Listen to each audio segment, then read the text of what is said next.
इंसान की जिंदगी में कभी कभी ऐसा वक्त भी आता है जब एक बहुत बड़ी मुश्किल उसके सामने खड़ी होती है।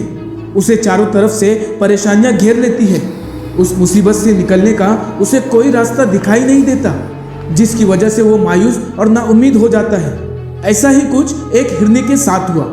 एक बार एक हिरन प्यास की वजह से पानी की तलाश में जंगल में भटक रही थी। वो पानी की तलाश में काफ़ी देर तक भटकती रही, लेकिन उसे कहीं भी पानी नहीं मिला। मौसम भी काफ़ी खराब था। आसमान पर काले बादल छाए हुए थे। बिजली जोर जोर से कड़क रही थी। काफ़ी देर भटकने के बाद थकान की वजह से वो हिरन एक पेड़ के नीचे बैठ गई। इतने में उसे नदी के बहने की आवाज़ सुनाई दी। हिरन फौरन पानी की आवाज़ की तरफ बढ़ने लगी। थोड़ा आगे बढ़ते ही हिरन को एक नदी नजर आई, जिसे देखते ही उसे ऐसा महसूस हुआ जैसे उसे नई जिंदगी मिल गई है। लेकिन वो ये नहीं जानती थी कि वहाँ पर कौन कौन सी मुसीबतें उसका इंतजार कर रही है। वो फौरन दौड़ती हुई नदी के पास पहुंची और पानी पीने के लिए अपना सर झुकाने ही वाली थी कि उसकी नज़र अपने राइट साइड पर पड़ी, जहाँ एक शिकारी हाथ में तीर लिए हुए उसकी तरफ निशाना ताने खड़ा हुआ था। हिरन घबरा गई और लेफ्ट साइड देखने लगी, जहाँ झाड़ियों के बीच से एक शेर उसकी तरफ आ रहा था। अब हिरन और ज़्यादा घबरा गई और वो पीछे की ओर देखने लगी। जैसे ही उसने पीछे देखा तो उसे झाड़ियों में एक आग लगी हुई दिखाई दी, जो धीरे धीरे उसकी तरफ बढ़ रही थी।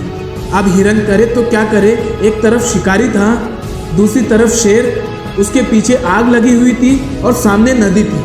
हिरन के चारों रास्ते बंद हो चुके थे। अब वो चारों तरफ से मुसीबत में पड़ चुकी थी। ये मंजर देखकर हिरन ने सोचा कि अब चारों तरफ से मुसीबतों में मैं घिर चुकी हूँ। अब जिंदा बचने का कोई रास्ता भी नजर नहीं आता। मरने के अलावा अब कोई रास्ता भी नहीं है, तो क्यों ना मैं वो काम करके मरूं जिसके लिए मैं यहाँ आई हूँ। वैसे भी तो मरना ही है, तो अब मैं पानी पी कर ही मरती हूँ। और अगर मेरी जिंदगी बचनी है तो कुछ ना कुछ रास्ता जरूर निकल ही जाएगा। इतना सोचकर हिरन पानी पीने में लग जाती है। अचानक आसमान पर जोर से बिजली कड़कने लगी और बारिश शुरू हो गई। बारिश की वजह से आग बुझ गई।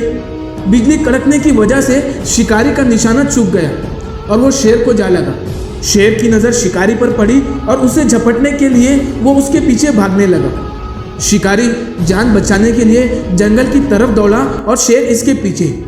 अब हिरन ने पानी पीकर जैसे ही उसका सर उठाया तो देखती है कि ना शेर है, ना शिकारी है और ना ही आग। सब कुछ ठीक हो गया। एक लम्हे में सारा माहौल बदल गया। अब हिरन ने पानी भी पी लिया और उसके सामने कोई मुसीबत भी नहीं है। दोस्तों, इस कहानी से हमारे लिए बहुत बड़ा सबक है। जिंदगी में चाहे कितनी भी मुसीबतें आए, इनसे निकलने का कोई ना कोई रास्ता ज़रूर निकल ही जाता है। जिस तरह से हिरन के पास बहुत सारे ऑप्शन थे, वो पानी में छलांग लगा सकती थी, इधर उधर भाग सकती थी, लेकिन उसने ऐसा कुछ नहीं किया। उसने इत्मीनान से सोचा और वो अपने काम में लग गई, जो काम वो करने आई थी, और रास्ता खुद ब खुद निकल गया। एक बात हमेशा याद रखें कि आप कितनी भी मुसीबत में घिरे हो, बुरे वक्त का बुरा वक्त तो भी ज़रूर आता ही है।